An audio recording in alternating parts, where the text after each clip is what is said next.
Yeah. Oh no. Natural 2025. The three of you Oh. can't help but notice the needle of the compass is most certainly not pointing north. Is it pointing towards their dick? No, it's pointing south by southeast. Is that where the Guildmaster's headquarters is? Or where Max No, should be? I would say Gatharn would be more inclined, but Medi would have some knowledge of this.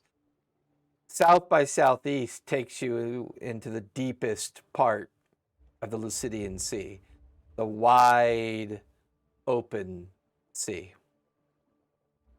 Because once you hit that current and make your way there, that current takes you deep, deep west. And that current is avoided by everybody. No one takes that route. This needle, this compass, is pointing in that direction.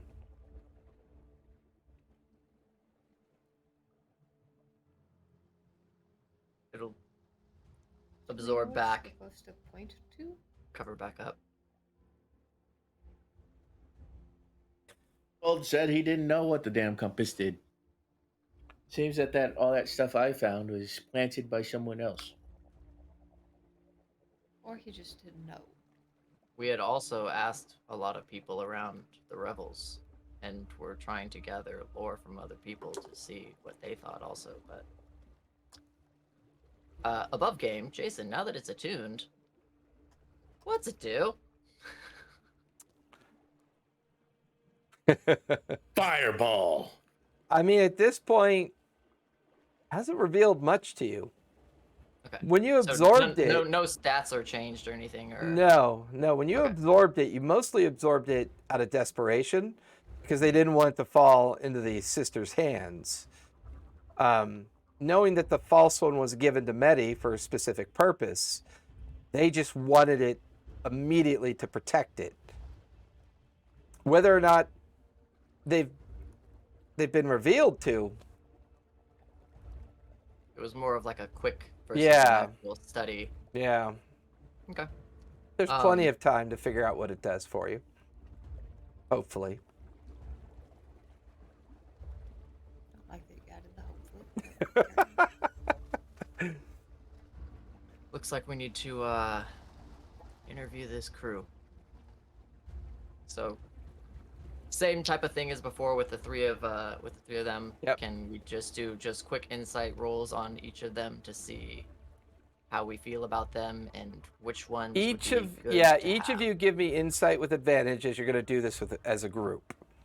If any of you have Zone of Truth, that'll help as well, if you choose to use that. Otherwise, I believe it's the two sisters. Yes, Amanda and something else. Amanda and Brenda, I think. Amanda, hug and kiss. You have the Hobgoblin, Crooked Face. Crooked Face, 2 goblins and a gnome. two Gobos, Any gnome. And a And a gnome. bugbear that can sew. and the That one I Bugbear. did fleece, okay? That one I got down to the nitty gritty. So it's 7, not 8. My bad math skills. Sorry.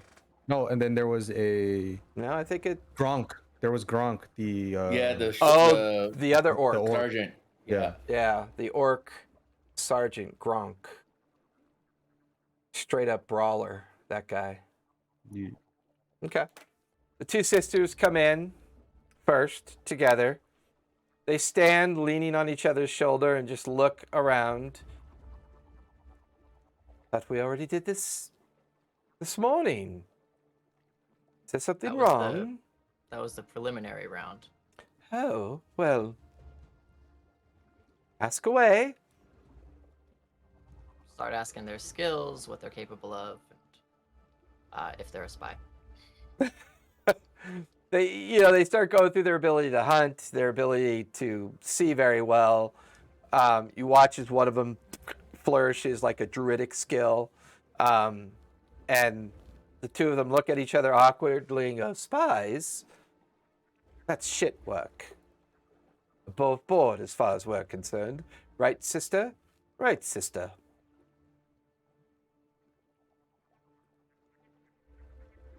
Dirty 20. 30-20. Yeah, as far as you guys could tell, they're being 16. very obviously truthful. 21. Is there anything else for you, Captain? Continue back to your duties. We'll They let flourish. you know in a few. They flourish at you and smile. And as Can they you cook? they kind of both look over their shoulders at the same time at Gatharn and go, "Oh, I can assure you, small one, we can most definitely cook." And they exit out the door. In comes Crooked Face. Same thing. Skills, abilities. Well, Hi. I'm really good at carpentry work. I can pull a good rope, heft a good sail. I'm not a deep thinker, sir. I try really hard, but I just not very good at it. My common's okay. I apologize if it's a bit broken. I don't know what a spy is, sir. What do they do? I got a 13. What's Crooked Faces look like? What is he again? He's a Hobgoblin. hobgoblin. Hobbo Gobbo. I talked to him in Orc. 22. Okay. He looks at you. And you explain to him what a spy is in Orc? Yep. Okay. 12 I for my inside. That doesn't sound like work I'm capable of, sir. Sorry.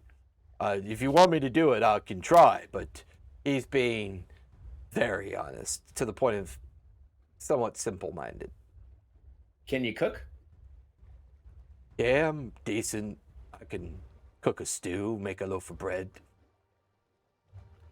On a ship? I can try. Also, don't apologize about having a hard time with common. Just Oh, Yeah, I'm only speaking to him in Orc. yeah, I'm not understanding what you're saying, but thank you. I just want a job, sir. That's all I want. Thank you. If you can send the next in. Absolutely. In comes the two goblins. I'm Mitt. That's Matt. Oh, sorry, Captain. We're really good at wrapping chain. We pretty decent at tinkering. And you watch as Matt like punches Mitt. Stop lying. You suck at tinkering. I'm the good one at tinkering. I can work with tools pretty well. Blacksmithing by trade. You watch as Mitt smacks Matt. Oh, shut up. They kind of quarrel for a minute. Oh no, we'd make horrible spies. We're very bad at lying. I'm got my hammer. 17. 11. And I'm just They seem to be polishing telling the truth. claws. They just seem very awkward. They kind of stare at Gatharn like a cat that's looking at two small fish. Dirty I'll 20 ask- for mine. I'll ask them in Goblin. He- Um, Yeah. You watch as one of them is kind of peeing down its leg a little bit, staring at Gatharn. Kind of looks away from Gatharn to look at you. Oh, sorry, Captain. He's like wiping off his leg. if you weren't to get this position, what would you do instead? Oh, probably go find another. What? No, we can't. They're all close. Shut up. We'd find our way, Captain. We do. Mitt and Matt do what they need to do. We work at a shop this season. We work at a shop this season. We're survivors. Thank you. Please send in the next. Wait, I got a question. We got that tiny cannon, right? Yep. You said you guys tinker. Yes. Well, we're pretty good at it. Except for that. Shut up. Yeah, we're pretty good at it. Can you make our tiny cannon go boom boom? It's a cannon. That's what they're designed to do. No, it's a tiny cannon. I wanted to go boom boom, like a big cannon. Right now, it just goes boom. More like a double pacow. tap. You want a Well, double it, tap cannon. it doesn't quite work that way. I mean, we could make it. I mean, there's always a chance if you make it go bigger boom, the whole thing goes boom. I mean, we could make you a proper cannon if you give us enough supplies. Sold. Can you guys cook? Oh no, we're shite cooks. We usually just eat whatever we find on the ground. Okay. Please send him next. Medi's, for someone that eats people, Medi is horrified. I'd get sick. It's so unhygienic. At least I know my food has stayed mostly in the person that I'm drinking. Anyway. You watch as the gnome comes in. The gnome comes in wearing a very heavy kind of leather smithy vest. Hammers and tools and calipers all stuck in and out of pockets. Very like wild blonde hair in like dreadlocks coming off. One eye is replaced with like a metallic orb that's been crudely painted with a blue dot. The other eye just sharp as comes in with a kind of like confidence that you're not really, that you're a little surprised by, weren't really expecting. Huge metal hammers on either hip, wire and other things hanging off of other parts of the vest. Name's Sorry, I Gromit. think you found your cook. Oh, I'm a shite cook. I'm better at repair. It was a joke. It was a Oh, joke. sorry. Name's Gromit. I do repair work. Usually anything wire, metal, coil, chain, anything that needs heavy repairs. That's my job. What I do. Weaponry. I can do weaponry as well. Hard to get a full functioning smith out on a ship, but I can tinker, I can repair, can do augmentations if you need. And spy work. Oh, I'm shite at that. I'm not a very good liar. 13. 23.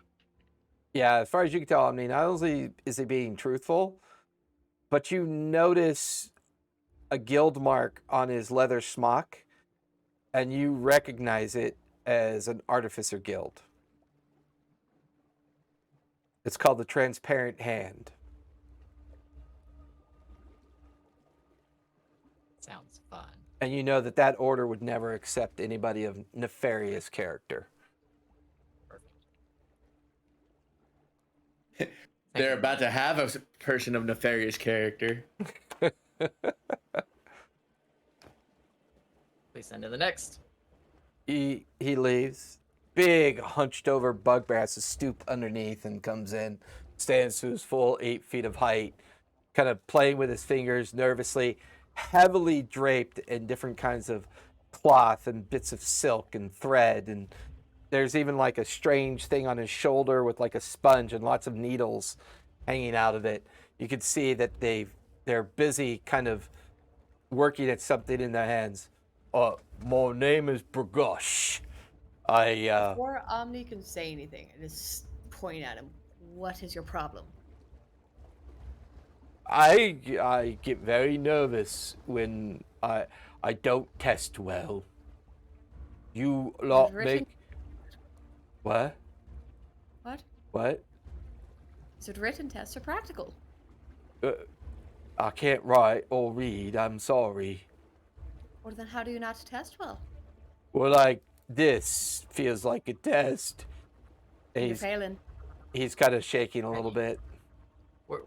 We're just trying to get to know you. I'm just being the bad cop. Go on. Yeah, no, good job. Oh, this is your new first mate, by the way. Oh dear. Mm-hmm. What? Matt, I'm not aware of your name, miss. What shall I call you? I'm gonna make a meal out of you. That's her last name.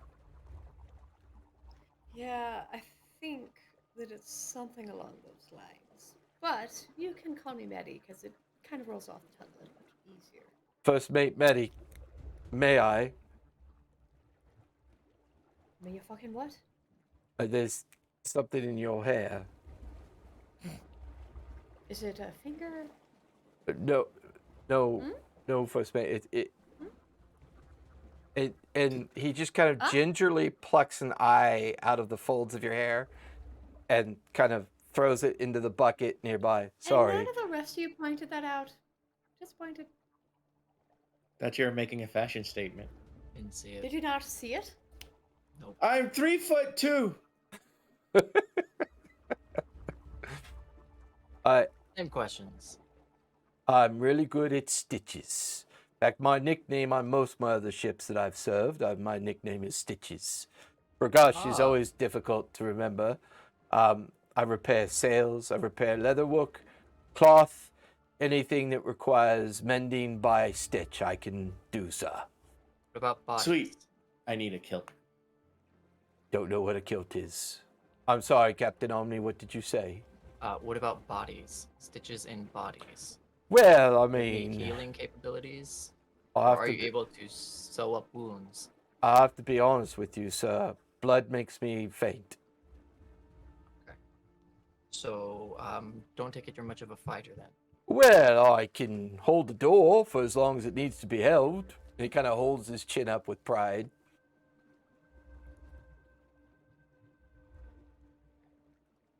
And spying?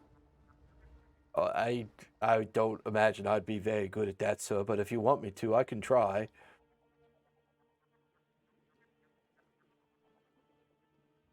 $15. 17. You're all free to roll if you want to. Dirty 20. 11. As far as you can tell, he's being honest.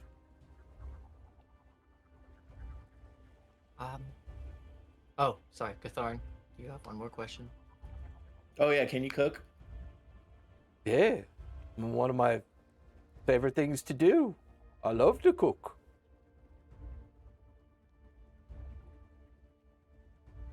I'll show you how to make a kilt. I appreciate that, Master Gathon. Can I go now? Yes, you may. This wasn't a test, and even if it were, you did fine. Oh, thank you, Captain. Oh, you see, they put his hand through a needle, and he kind of gingerly makes his way, hunches way underneath the door jamb to get out. You hear heavy footsteps. The door just I get behind the door. blink. Give me athletics. That's 22.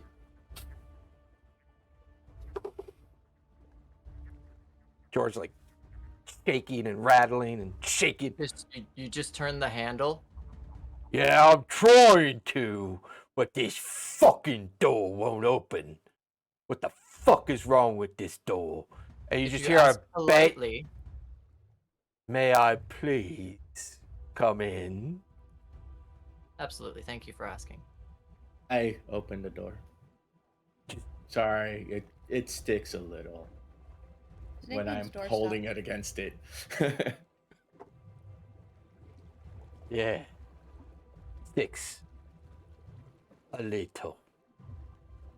And he brushes past you, stands wrought iron straight in front of the rest of you.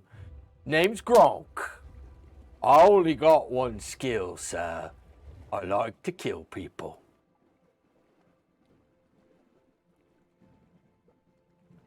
Hey. Are you a spy though? Do spies get to kill people? Yes. Oh, maybe then. I don't know. Does he have clan tattoos? Oh, yeah. 16. Do I He- recognize them? He's got Kraken clan tattoos all over his exposed torso. What would I roll? History on that one? Yeah. Eddie got a Okay, 20, I got a so 19. Yep. I got Jen, what'd you get? Oh, I nasty 16. Okay. a dirty 20 for my history check. He's actually quite difficult to read. He's either ignorant of what he said, or he just plain doesn't give a fuck. And as you watch Gatharn just examine Gronk, the rest of you notice poorly healed wounds. You even notice a rope burn around his neck, like he had survived a hanging.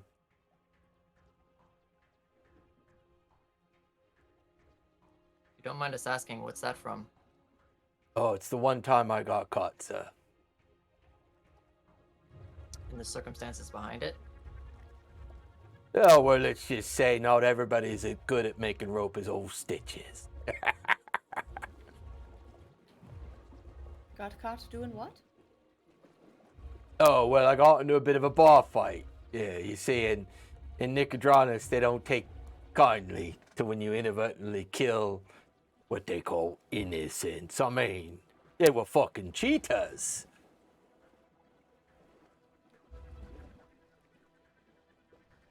Alright, I think we've heard all we need to hear. First, what do I know about Kraken Clan? What'd you roll for your history? Dirty 20. Okay. The Kraken clan is said to be of a particular smuggling group. That's what they excel at.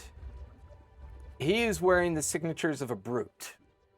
You could see that the number of tattooed tentacles is the number of people that he's killed, and you've gotten as high as 48 tentacles. He's probably a member of the more elite group of brutes that specifically deals in purposeful confrontation. You can even see the two eyes on his shoulders. The left eye, the eye of acceptance, and the right eye, the eye of revulsion. The eye of revulsion tells you that he has been kicked out of his clan. No one else speaks Orc to my knowledge, right? As far as you know. So in Orc, I ask him why he got kicked out.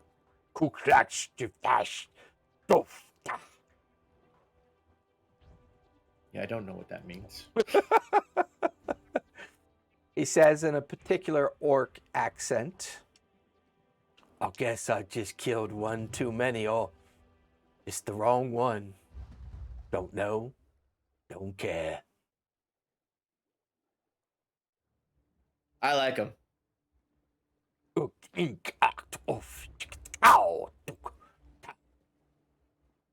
sounds like a song.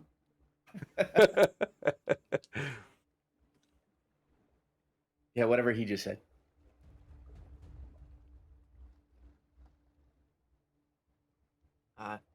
You may go now. Thank you. Your orders, Captain. Do you have someone in your mind's eye? I recognize the lust when I see it. I can smell vengeance on a dead cow if necessary.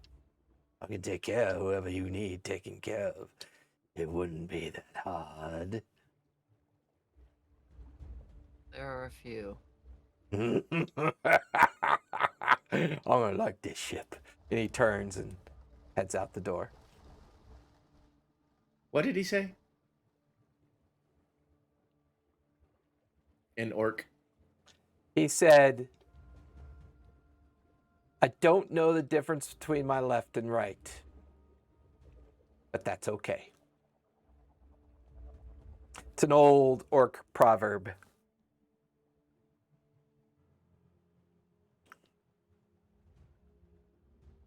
Yeah, I didn't even roll to insight. I just Fair enough. went off the Yep. history.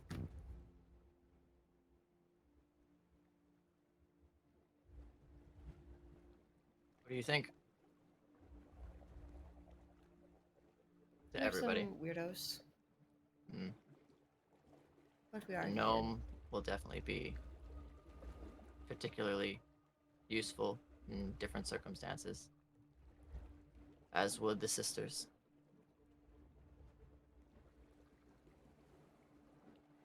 Last guy made me feel a little weird about him. Mm-hmm. Remember, Gatharn, they don't know what you know. Because they didn't ask. Fair enough.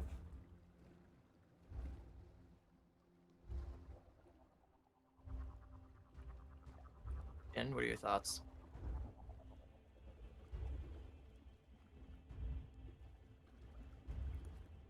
Who should stay and who should go? I don't trust Gronk as far as I can throw him. It's too volatile.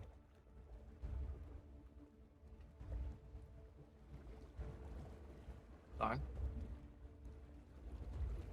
Oh, he'll kill who you need to get killed. Until he decides it's you. Probably why he got kicked out of his clan. What? Oh yeah, he's not in his clan anymore. He got kicked out. And you know this from a brief conversation in Orc? No, it's written right all over his body.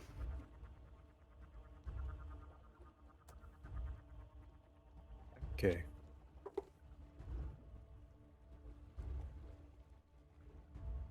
We definitely need a healer. Somebody who knows medicine. A cleric, perhaps. The twins, one of them was a druid, no? Druids can heal. Probably be Yeah. better out on the sea. Whatever herbs they can gather up. Produce a poultice.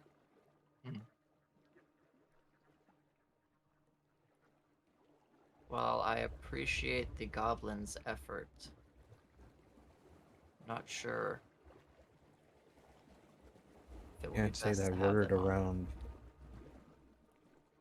Wasn't referring to Gatharn. You could say the word.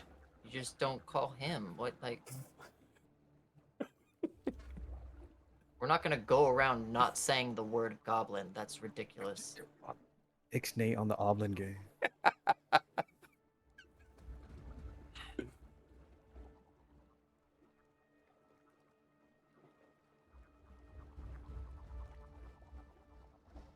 Could have cook. Ditches says he could cook.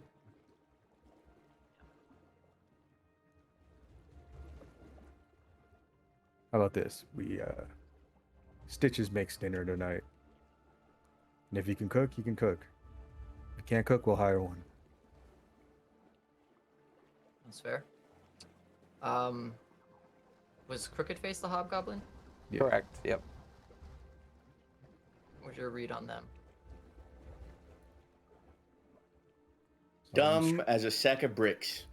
Yeah, but for some weird reason, I'm compelled to like him.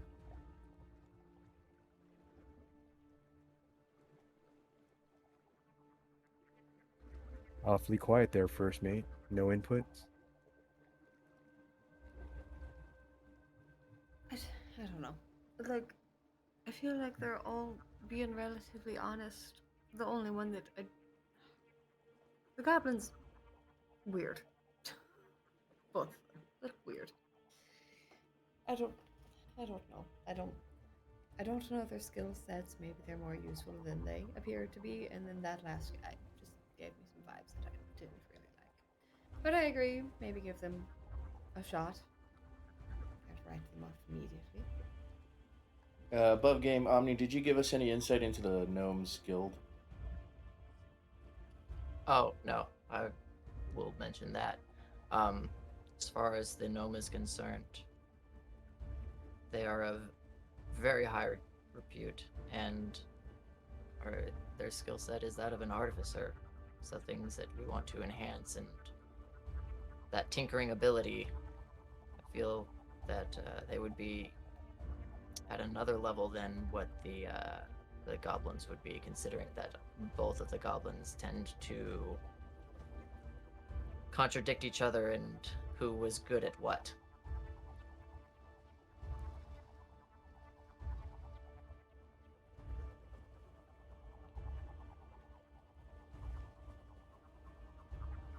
But would the gnomes sail knowingly with the pirate ship?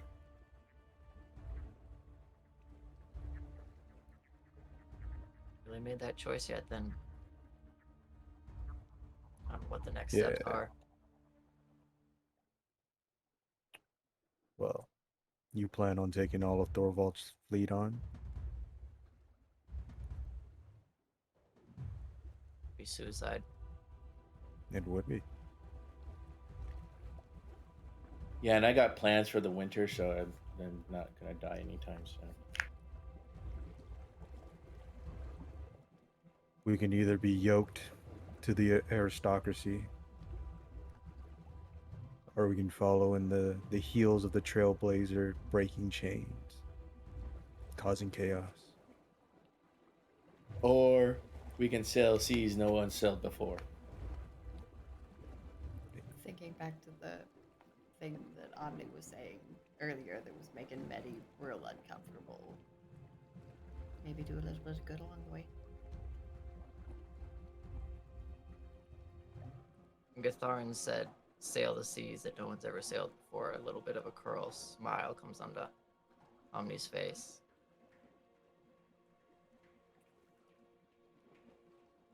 We would ask you the same question we asked Nala and Brackish. What is it that you actually want? I know this is, we're captain and blah blah blah chain of command, but aside from all that, just as people, as friends, what do you want? All we've ever wanted was to be free, to be out in the open sea, nothing holding us, chaining us down, no one to answer to, living life the way that we would like, helping people wherever they needed along the way.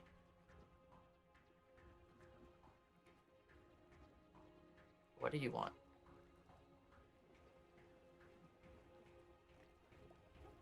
I looked at Gatharn first. But that's easy. Fighting, fornicating, and fighting.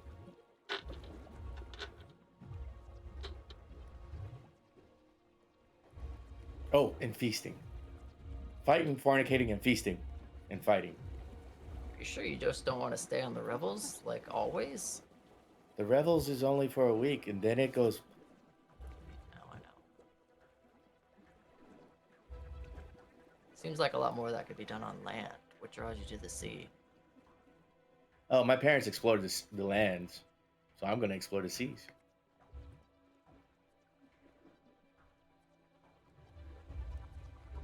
Yeah.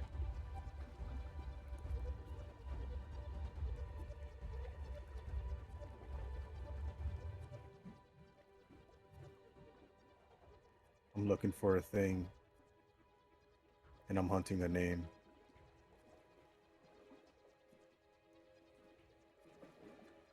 Person? Could be. One of them is, I know for sure is a ship.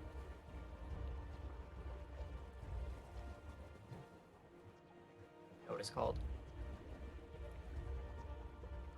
Leviathan. Can I do a history check on that one? Sure. No. It's a 3. No clue. Never heard of it. How about a 27? Never heard of it. Tight.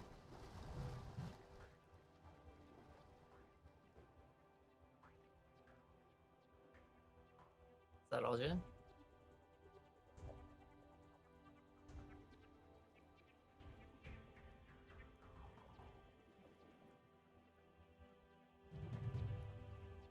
Kin's gonna loosen up a little bit.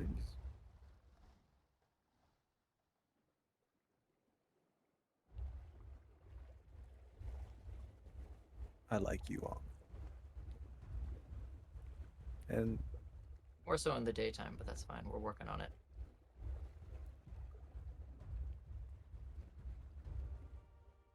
I'll do the things you need me to do at night. But as soon as I get a whiff, a sense of direction of where I need to be going, I'll be on my own.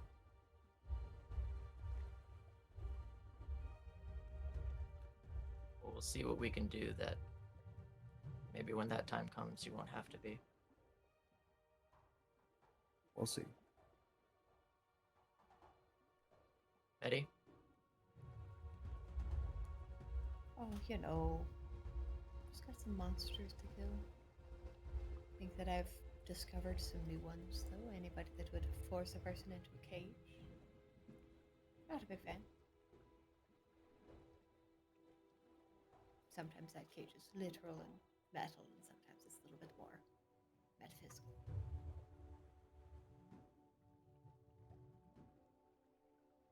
Definitely have a specific person that I need to kill, but I have to figure out exactly how. And I expect that'll be a difficult journey. Did not expect that I would ever find backup for such a thing, but maybe. After that? Assuming I survive.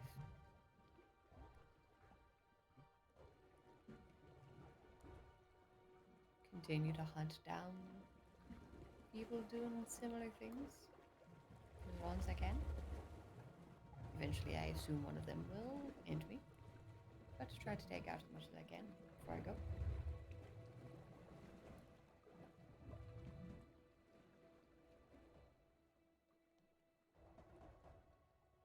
Great.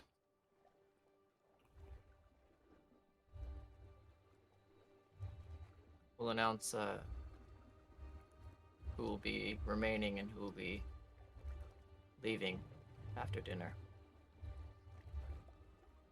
But from the looks of it, I think that the goblins and the orc might be better off of the ship. And as this conversation drifts into the evening, there's just a moment for you, Omni. It's brief, as you sit there staring at everybody around you. In your head, thunder, a wind, echoes.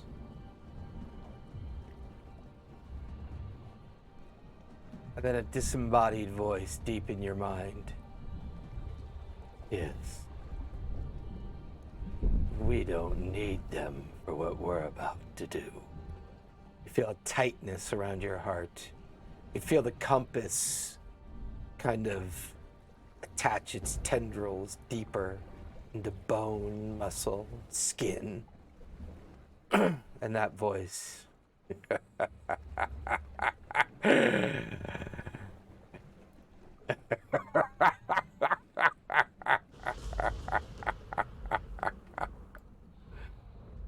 And that's where we're going to finish tonight.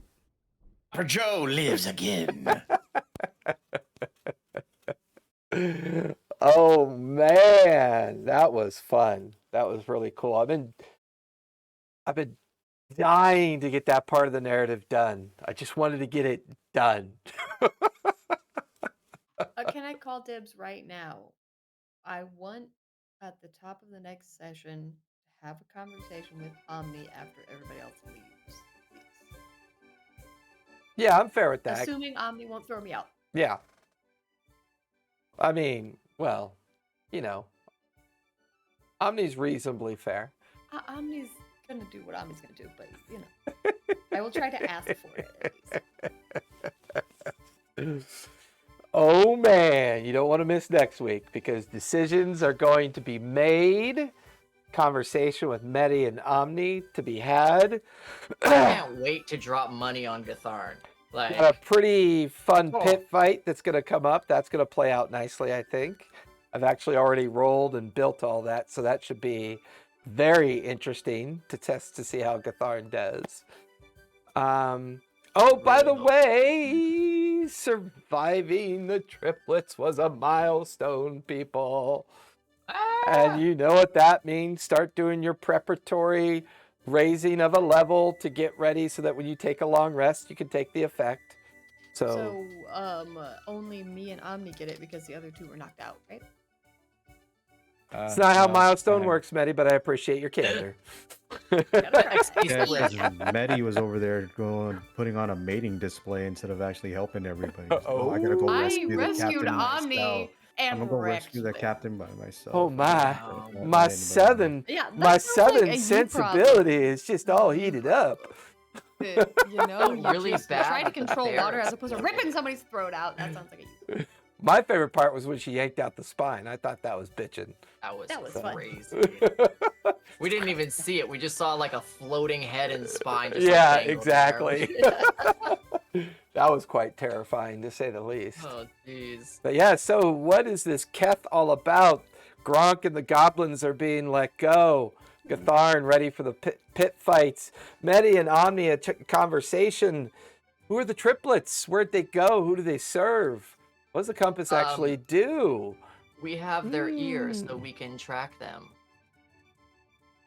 That is always a possibility. And I have blood. Yay!